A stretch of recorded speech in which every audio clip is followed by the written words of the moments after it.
There are breakups that happen like thunder, doors slammed, voices raised, names thrown like stones. And then there are breakups that happen the way a light dies. Not all at once, just less. Less warmth in the room when you walk in, less curiosity in their questions, less "I missed you," less hands reaching for yours in the dark. Until one day, you wake up and realize something has been missing for so long that your heart has started to make excuses for the emptiness, just to survive it. That's the kind of breakup this is, the kind nobody warns you about, because you don't get to say, "This is the moment it ended."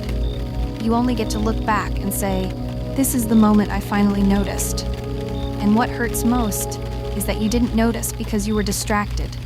You didn't notice because you were loving them. You were trying. You were hoping. You were keeping the faith alive like a small candle cupped in your hands, shielding it from every cold wind he brought home. And for a while, that candle did something miraculous. It made the room look warmer than it was. It made silence feel like peace instead of distance. It made busy sound like temporary. It made later sound like soon. It made you believe that love could survive on promises. But love doesn't starve loudly. It starves politely. It starves in the space between messages. It starves in the way your name stops being said with softness. It starves in the way their eyes start to look through you instead of at you. It starves until you're sitting right beside them and feeling like you're sitting alone. And the scariest part is this: he didn't always leave you. Sometimes he simply stopped choosing you. I remember the first time it happened, not the first time it hurt, because hurt had already started dripping into the days by then, drop by drop, small enough that you could pretend it wasn't a storm forming. No, I mean the first time I felt it clearly, like a hand placed gently over my mouth, telling my heart to be quiet. It was an ordinary day. That's what makes it cruel. Ordinary days are where love is supposed to live, not in grand gestures, not in anniversaries, but in ordinary mornings, ordinary errands, ordinary laughs that come out of nowhere. It was late afternoon, the kind where sunlight looks tired, like it's been working all day too. The air had that soft heat that makes you want to slow down. I had been thinking about them since morning, the way you do when someone is your person. Not obsessively, just naturally. Because your mind does that, returns to what feels like home. I had passed a little stand on the side of the road selling flowers, small bundles, nothing fancy, just simple, bright colors tied together with a thread that looked like it might unravel if you breathed on it too hard. And I stopped. Not because it was an occasion, because I had imagined the look on their face when I brought them something with no reason attached. I imagined that look, the one that says, "You thought of me." That look is everything. Sometimes it's more valuable than "I love you," because it's proof. Proof that even when you're busy, even when your life is loud, even when the world is asking things from you, you still choose someone. So I bought the flowers. I held him carefully on the way home, like he were fragile, like happiness was fragile, like the smallest thing could crush it. And in a way, I think I already knew that was true. When I got to the door, I didn't knock right away. I could hear something inside, movement, a faint sound from a TV or a video, maybe laughter from a show. I stood there with my keys in my hand, taking that last second before entering, that small second where the heart is still hopeful. Because once you go in, reality gets to speak first. I opened the door and stepped inside. He was on the couch, one arm stretched along the back, phone in hand. His eyes flicked up at me, not fully. Just enough to register my presence, the way you register a passing car when you're looking out the window. I smiled anyway. I stepped closer and held the flowers out. "For you," I said softly. He looked at the flowers, not at me. He blinked once. "Oh," he said, "not wow, not thank you, not you didn't have to." Not even a smile that reached the corners of the mouth. Just, "Oh." Then he reached out and took them the way you take something being handed to you at a store. A receipt. A bag. A thing. He set the flowers down on the table without really looking at them, and their eyes went back to the phone. I stood there for a moment, waiting, because my heart didn't know what else to do. It was like it had practiced this scene differently. It had rehearsed the warmth, the hug, the closeness, the moment where I felt chosen back. So my heart stood there, holding its breath, waiting for the real scene to start. But the scene was already over. I laughed a little, because the silence felt awkward, and I was good at filling awkward spaces. I was good at making things feel okay. I saw them and thought of you, I added, like a small explanation might warm the air. He said. Just a sound. Not even a word. And I felt something in my chest shift. Small, almost imperceptible. Not a shatter, more like a hairline crack. The kind you don't notice until the whole thing breaks.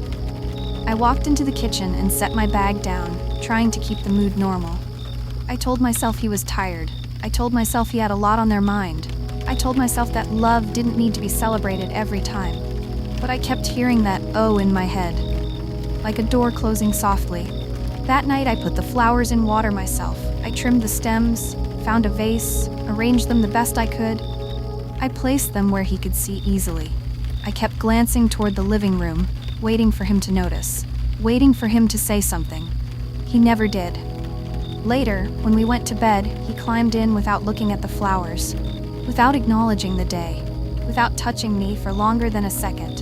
He fell asleep with his back turned to me, and I lay there, staring into the dark, feeling like I had given a piece of myself to someone who had placed it on a table like it was nothing. That was the first time I felt it clearly, not that he didn't love me, but that he wasn't choosing me. And once you notice that, it becomes impossible to unsee, because then you start noticing the other things. The way he stopped asking how you were, not because he didn't care, but because he already assumed the answer didn't matter.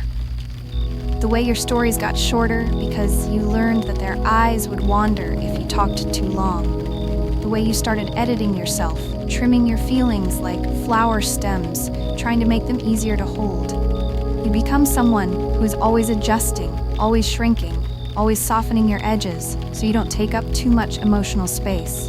And you don't call it shrinking, you call it loving them. You call it being patient. You call it understanding. But deep down, there is a part of you that knows. Love is not supposed to feel like auditioning. It didn't happen overnight. It happened in 100 small moments. A text you sent at noon that didn't get a reply until midnight. And when you asked what happened, he said, "I was busy," like your feelings were an inconvenience. A call you made just to hear their voice, and he answered with, "What's up?" like you were a coworker. Plans you made, then watched them forget. Not the dramatic kind of forgetting, the casual kind, the kind that tells you exactly where you rank in their mind. And every time it happened, you had a choice. You could name it, or you could swallow it. Most people swallow it, because naming it makes it real. Naming it means you might have to do something about it. And doing something about it is terrifying, because if you love someone, the last thing you want is to be the one who ruins it by needing more. So you swallow it. You learn to carry your own disappointment quietly. You learn to answer it's fine, even when it isn't. You learn to take half love and convince yourself it's enough, because at least it's something, and the world applauds you for being low maintenance. He call you strong, he call you chill, he call you mature. But what he didn't see is that your heart is becoming a place where your needs go to die. I didn't realize how much I was swallowing until one evening I caught myself rehearsing a message in my head. It was a simple message, something like, "Hey, I miss you, can we talk tonight?" But I was rehearsing it like it was a negotiation, like I was trying to find the exact combination of words that would make me seem reasonable, not needy. Like my longing had to be packaged carefully so it wouldn't be rejected. And I remember pausing mid-thought, sitting on the edge of the bed with my phone in my hand, and thinking, when did I become afraid to miss the person I love? That thought made my stomach drop, because the answer was obvious. I became afraid the moment missing them stopped being something he cherished and became something he tolerated. There's a particular kind of loneliness that exists inside relationships. It's worse than being alone, because when you're alone, loneliness makes sense. But when you're with someone, when you're committed, when your life is intertwined, when you're sharing spaces and routines and evenings, loneliness feels like a betrayal of reality. It feels like your heart is screaming, "This isn't how it's supposed to be." And nobody hears it, because on the outside, you look fine. You still post photos sometimes. You still show up together. You still laugh at dinner when others are around. But behind closed doors, you are standing in front of someone holding your love out in your hands, and he's giving you "oh." And you're trying to convince yourself that "oh" is just a phase. That's the mind's mercy, I think. Denial is sometimes the only way a heart survives long enough to gather the courage to leave. The day I finally understood what was happening wasn't dramatic. There was no screaming, no scandal. It was ordinary. And that's why I remember it so clearly, because it proved that heartbreak doesn't always need violence. It just needs repetition. That morning, I woke up early. The house was quiet, the air felt cool, and for a second I thought maybe this could be one of those gentle mornings. One of those mornings where we make coffee and talk softly and remember how to be close. He was still asleep. I watched their face for a moment. It's strange how even when you're hurt, you can still look at someone and feel tenderness. Like your love keeps living even when it's not being fed. I got up and went to the kitchen. I made coffee. I made breakfast too. Nothing complicated. Something warm. Something that says, I care about you. I moved quietly so I wouldn't wake them too abruptly. I set everything on the table. Then I sat down and waited. Not like a servant, like a lover. Like someone who believes that care should be met with care. When he finally came in, he looked sleepy, hair messy, eyes half open. I smiled at them with that old hope. "Morning," I said.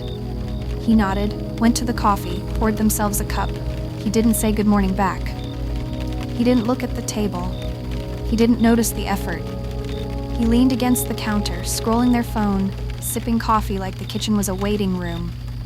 I waited again. I tried not to let it sink into me too fast. "Made breakfast," I said lightly. He glanced over, not at me, at the food. "Oh," he said. Again, that same word, like a stamp, like a dismissal wrapped in a syllable. He took a bite, chewed, swallowed. He said, and then he went back to his phone. I sat there in silence, and the silence wasn't awkward anymore. It was familiar. It was practiced. I realized suddenly, sharply, that I had built my days around managing this silence. I had become the one responsible for filling it, softening it, pretending it was normal. And right there, with coffee cooling in front of me and my own care sitting on a plate like an unappreciated offering, I felt the weight of the truth. This wasn't a bad day. This was a pattern, and patterns are choices. We like to imagine that love is something that happens to us, that it's chemistry, fate, timing, but love is also a verb. It's what you do. It's what you choose again and again and again. And sitting there, watching them scroll while I tried to feel like I mattered, I realized he had stopped choosing me a long time ago. He was still here, but he wasn't here. Not in the way that counts. Not in the way that makes a relationship a home. It was like living with a ghost, a person-shaped absence. Later that day, I went out for a walk, partly to clear my head and partly because I didn't know what else to do with the ache inside me. I walked without direction. The world moved normally around me. Cars passed, people laughed, shops opened, dogs tugged at leashes, someone bought fruit at a stand, someone argued on the phone, someone kissed someone else like it was the easiest thing in the world. And I remember feeling jealous, not of their happiness, of their simplicity, because my love had become complicated. It had become something I had to earn. It had become a test I could never pass because the person grading it had stopped paying attention.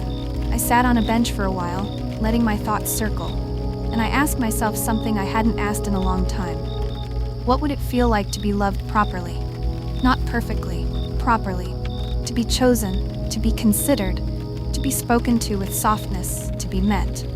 I closed my eyes and tried to imagine it, and the image came easily, which surprised me.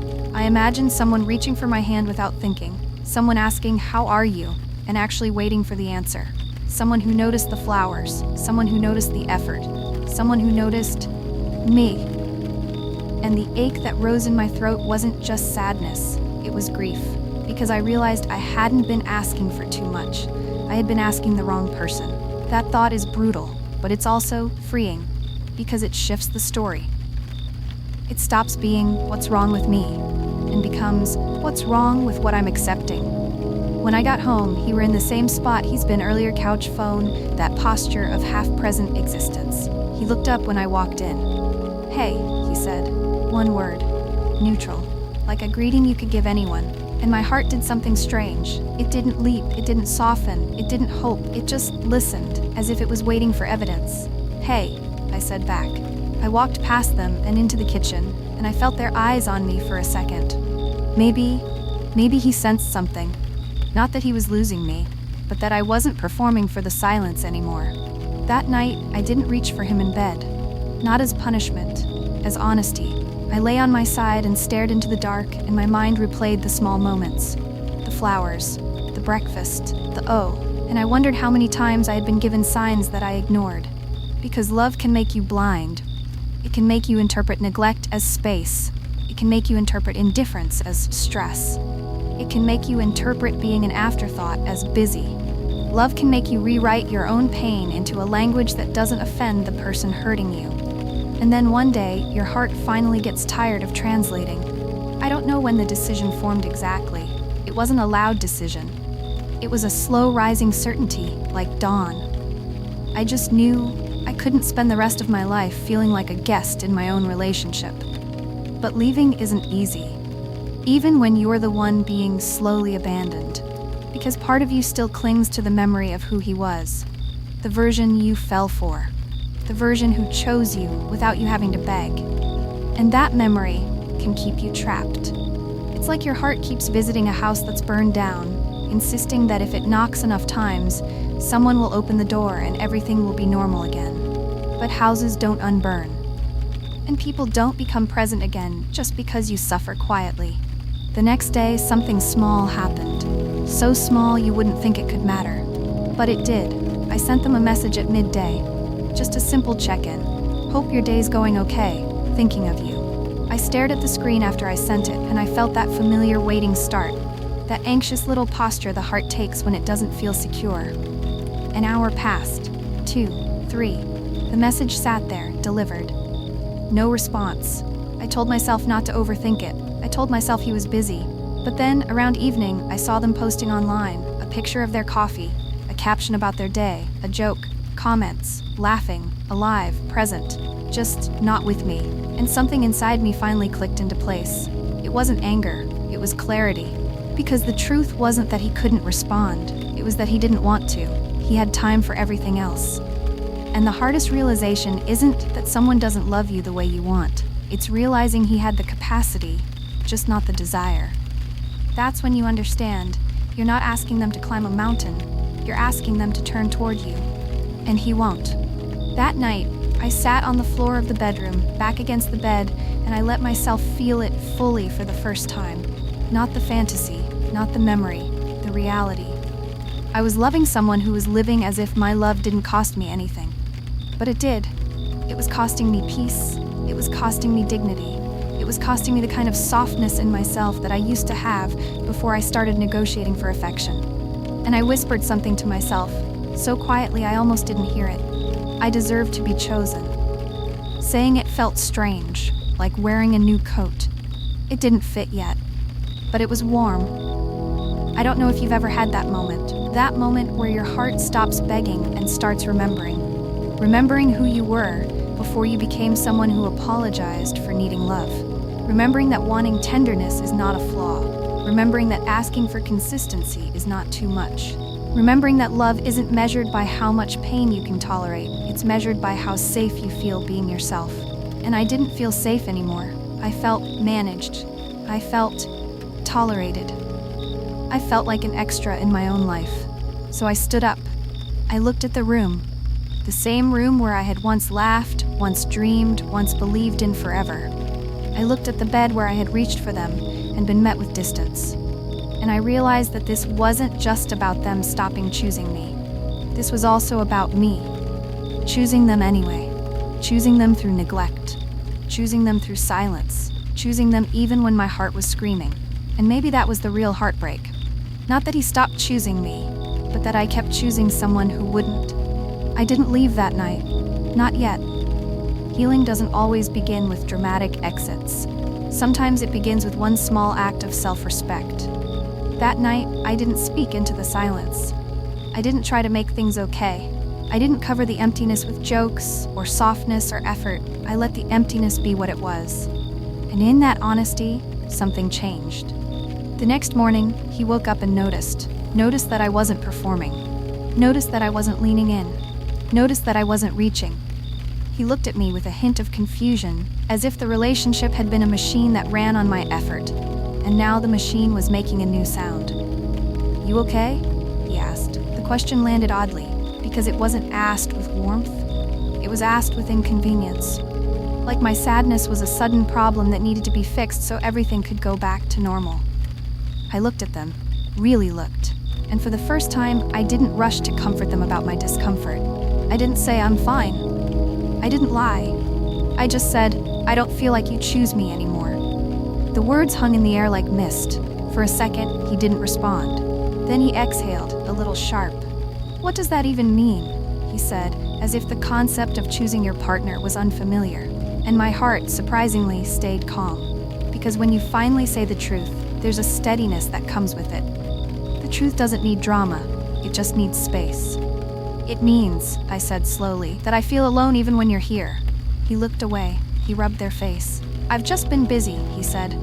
"You're making it a bigger thing than it is." And there it was, the classic move. Minimize the pain, blame the sensitivity, call love a burden. I nodded, not because I agreed, because I understood. I understood that this was where the conversation would always end. At my feelings being treated like an overreaction. At my needs being treated like a demand. At my love being treated like it was too heavy to hold. And that's when I felt it, clear as the sun rising.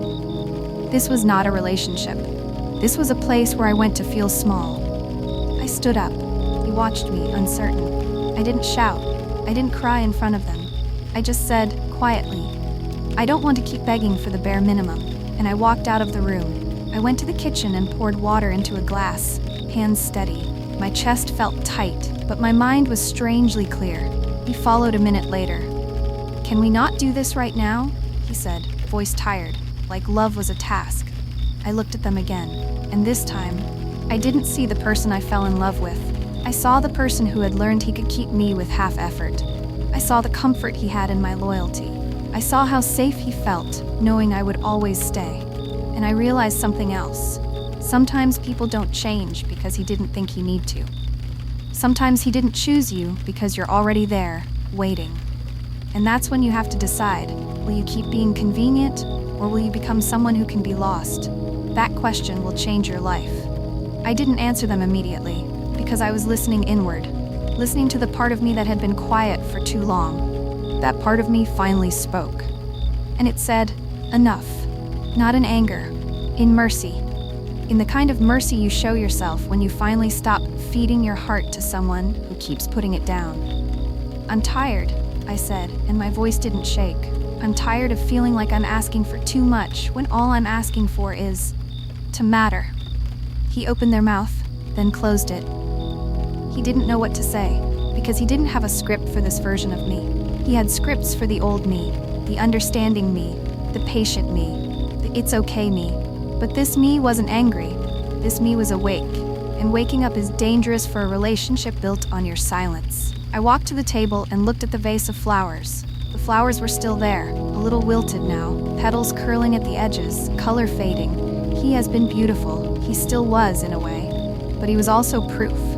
Proof that even beautiful things can be neglected until he began to droop. And as I stood there, staring at those flowers, I realized, this story isn't about them. Not really. It's about the moment you realize you can't keep pouring love into something that doesn't pour back.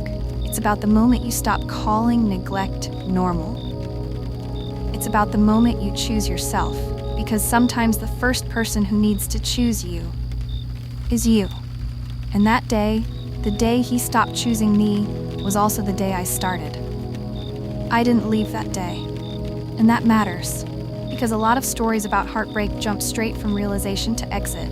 Like understanding automatically gives you strength. It doesn't.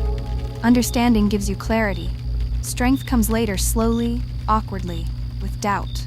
I stayed because part of me still hoped the truth would wake something up in them. That if I finally said it out loud, if I finally named the distance, he'd look at me and realized what he was losing.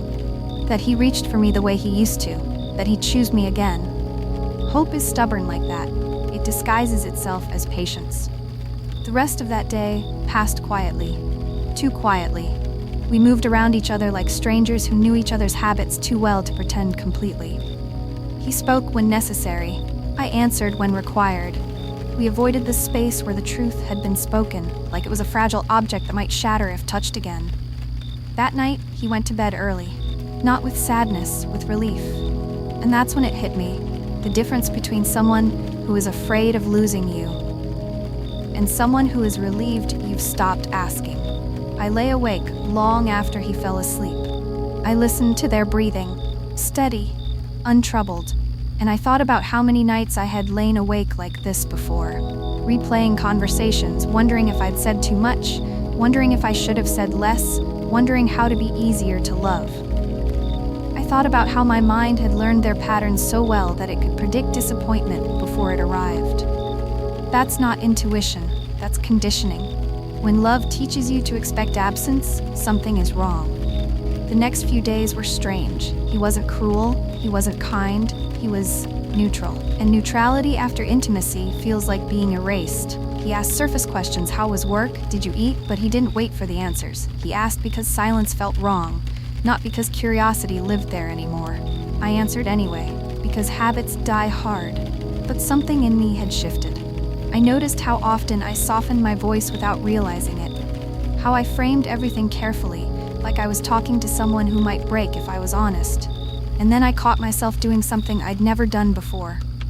I stopped, mid-sentence. He asked me something small, and I felt myself preparing the version of the answer that would be easiest for them to receive. And then I didn't give it.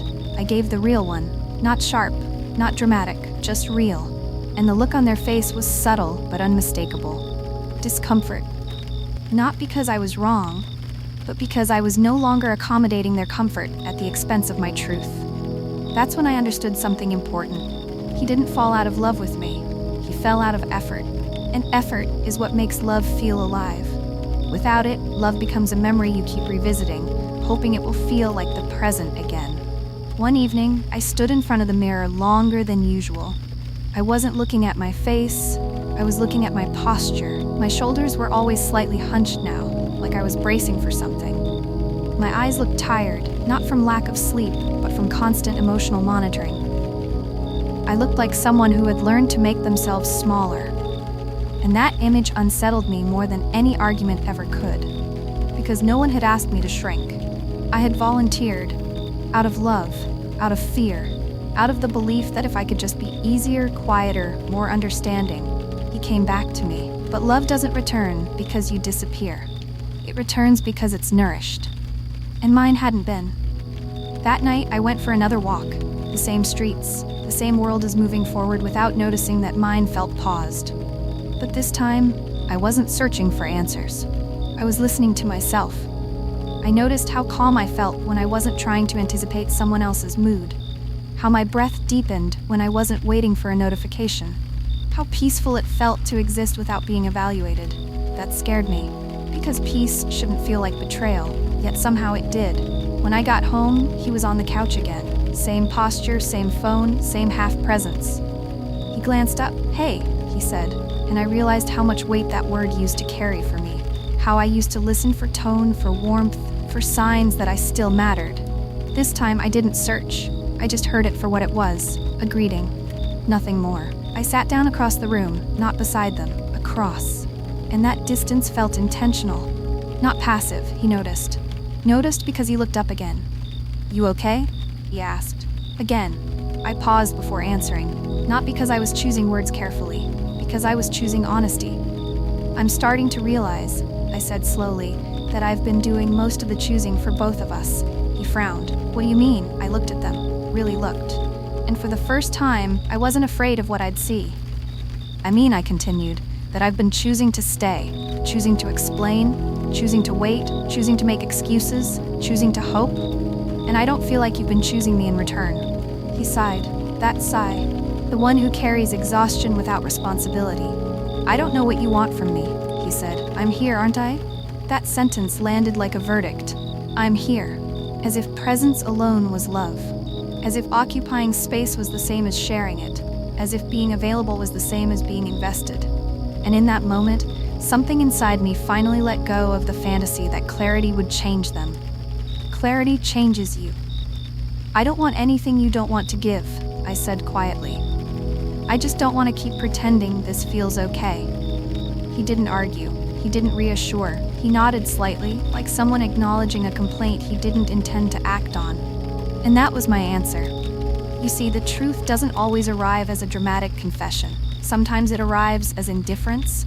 Sometimes it arrives as a lack of resistance. Because when someone doesn't fight to keep you, that tells you everything you need to know. That night, something else happened. Something small, but final. I reached for my phone out of habit and started typing a message to them, even though he was in the same room.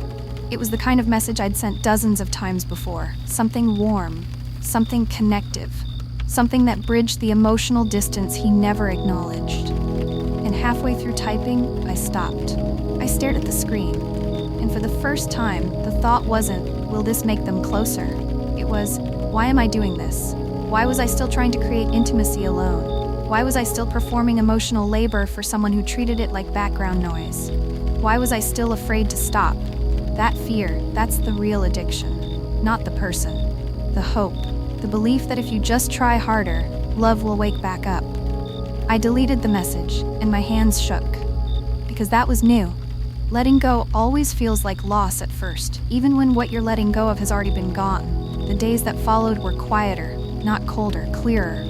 I stopped initiating conversations, not as a test, as an experiment, and the results were immediate and devastating. He didn't notice. Not really. Days passed where we spoke only when necessary. Logistics, plans, surface-level exchanges, no curiosity, no reaching, no, I miss you. And the absence of those things stopped hurting the way it used to. Instead, it started teaching. It taught me that I had been the glue, the bridge, the reminder, the effort. And without me holding it together, there was nothing left to hold. One afternoon, I found myself laughing, actually laughing, at something on my own. It startled me, because joy had become something I associated with distance. I felt lighter when I wasn't trying to be understood by someone who had stopped listening. That realization carried guilt, but it also carried truth. We often think heartbreak is about losing someone. Sometimes it's about losing the version of yourself that kept trying. One evening, he finally noticed. Not the distance, the consequence. He looked at me and said, "You've been different lately." I didn't deny it. "Yes," I said. He waited. I didn't fill the silence. And that silence was different. Not heavy, not awkward, honest. "What's going on?" he asked, tone sharper now. Concern mixed with irritation. Concern for the shift. I took a breath. "I'm tired," I said. "Not in my body, in my heart." He crossed his arms. "So what, you're just giving up?" The question revealed more than he intended. Giving up, as if love was a game I was quitting, as if effort was something I owed endlessly. "No," I said gently. "I'm stopping." "Stopping what?" "Stopping myself from disappearing." He didn't understand that, and I didn't try to explain it further, because explanation is something you give when someone is willing to meet you halfway. I could see it then, clearly. He didn't want to lose me. He wanted things to go back to the way they were, back to where my needs were quieter, back to where my love required nothing in return, back to where he didn't have to choose because I already had. That's when it finally became obvious. This wasn't a relationship that needed fixing. It was one that needed ending. But endings don't always happen in one moment. Sometimes he unfolds gently, like a truth you walk toward instead of run from. That night, I packed a small bag. Not dramatically, not angrily, just intentionally. He watched me from the doorway. "What are you doing?" he asked. "I'm giving myself space," I said. "For how long?" I paused, and that pause held everything. "I don't know," I said honestly. "Long enough to remember who I am without begging." He didn't stop me. That hurt, but it also confirmed everything. I walked out into the night. The air was cool. The streetlights hummed softly, and for the first time in a long time, my chest felt open, not tight. It hurt, but it was clean pain. The kind that doesn't ask you to shrink. The kind that doesn't ask you to disappear. As I walked, one thought echoed steadily inside me. Love should not make you feel like an option. Love should not require you to disappear to survive it. Love should choose you, not just keep you around. And somewhere between the streetlights and the quiet hum of the world moving on, I realized something else. The day he stopped choosing me wasn't the end of the story. It was the beginning of my return to myself. Leaving didn't feel brave. That surprised me. I thought there would be a moment where my spine straightened, where confidence rushed in, where I felt powerful for choosing myself. Instead, I felt hollow. Like I had stepped out of a room that had been loud for so long that the silence outside rang in my ears. The night air wrapped around me gently, but my thoughts were sharp. Every step away from the place I had called home felt unreal, like I was walking through a dream where everything looked familiar but slightly distorted. I kept expecting to hear footsteps behind me, to hear my name, to feel a hand reach out and say, "Wait," not because I wanted to go back, but because part of me needed proof that leaving mattered. No footsteps came. The street stayed quiet. And that silence told the truth louder than any words ever could. I stayed with a friend that night. He hugged me tightly when I arrived, didn't ask questions, didn't demand explanations. He just made tea and let me sit there, staring into the steam, holding the mug like it was the only solid thing in the room. That kind of kindness almost broke me. Because when you've been surviving on emotional scraps, real care feels overwhelming. It feels undeserved. It feels like something you might drop if you don't hold it carefully enough. I lay awake on their couch long after the house went quiet. The ceiling above me felt too high. The space around me felt unfamiliar. And my mind did what it had learned to do best. It rewound. Every moment, every smile, every excuse. Every time I told myself, this is just a phase, when it was really a pattern. And then the guilt arrived. Guilt is sneaky like that. It doesn't show up during the leaving. It waits until you're safe. Then it whispers. Maybe you gave up too soon. Maybe you asked for too much. Maybe you misunderstood. Maybe love is supposed to feel hard. I turned onto my side, pulling the blanket closer, and let the thoughts wash over me. I didn't fight them, because fighting feelings only makes them louder. Instead, I listened. And underneath the guilt, I heard something else. Relief. Small, quiet, almost shy, but real. I realized something then. I wasn't missing them. I was missing the role I played. The one who tried. The one who waited. The one who hoped. When you've been someone's emotional anchor for a long time, drifting feels like losing purpose, even if staying was drowning you. The next morning I woke up early. Sunlight crept in through the curtains, unfamiliar but gentle. For a moment, just a moment, I forgot. Forgot why I was there. Forgot what had happened. Then it rushed back in and my chest tightened instinctively. But the tightness didn't last as long as I expected. Instead, there was space. Not happiness. Space. And space is where healing begins. I checked my phone. No messages. That stung, but not the way it used to. It stung like confirmation, not rejection. I went through the day slowly. Every routine felt off. Reaching for my phone to share a thought, then remembering there was no one on the other end who truly wanted to receive it. Passing things I would have sent them, a song, a joke, a moment, and letting them pass by instead. That was harder than I thought. Because grief isn't loud. It's repetitive. It's 1,000 tiny habits with nowhere to land. That evening, I finally cried. Not dramatically, quietly. The kind of crying where your body does most of the work and your mind just watches. Tears slid down my face while I stared at nothing, and I let myself feel it all without judgment.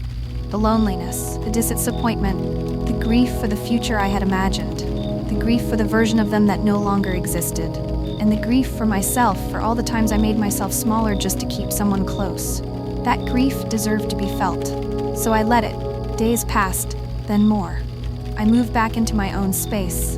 It felt empty at first, too quiet, but slowly the quiet changed its tone. It stopped feeling like abandonment. It started feeling like rest. I noticed things about myself that had gone missing. How I liked my mornings slow. How I laughed louder when no one was monitoring me. How my shoulders sat lower when I wasn't bracing for disappointment. I slept better. Not perfectly, but honestly. One afternoon, I found the flowers, the ones I had bought that day. He was gone now, thrown away probably once he wilted completely, and instead of sadness, I felt clarity. He had lived his purpose. He had shown me the truth. Sometimes love gives you a final gift before it ends. Not a reconciliation, a realization. Weeks later, I ran into them unexpectedly. The moment stretched, he looked familiar, but distant, like a place you used to live that no longer feels like home. We exchanged polite words, surface-level updates. He asked how I was, and I surprised myself by answering honestly. "I'm better," I said, and I was. Not because everything was perfect, but because I wasn't begging anymore. I wasn't negotiating my worth, I wasn't waiting to be chosen. I was choosing myself daily imperfectly, gently, consistently. As we parted, he said, "I hope you're happy." I nodded. "I'm learning how to be." That was the truth. Healing didn't arrive all at once. It arrived in moments. In mornings where my chest felt lighter. In nights where silence felt peaceful instead of punishing. In laughter that didn't need permission. And sometimes in missing them. Because missing someone doesn't mean you made the wrong choice. It means you're human. But here's what I know now. Love should not feel like standing in a room, holding flowers, waiting for someone to notice. Love should not make you afraid to speak. Love should not require you to disappear so it can stay comfortable. If you are listening to this and something inside you feels familiar, if you've been swallowing your needs, if you've been translating neglect into patience, if you've been choosing someone who hasn't been choosing you back, let this be your reminder. You are not asking for too much. You are asking the wrong person. And one day, maybe not today, maybe not soon, you will sit somewhere quiet and realize that the day he stopped choosing you was the day you started walking back to yourself.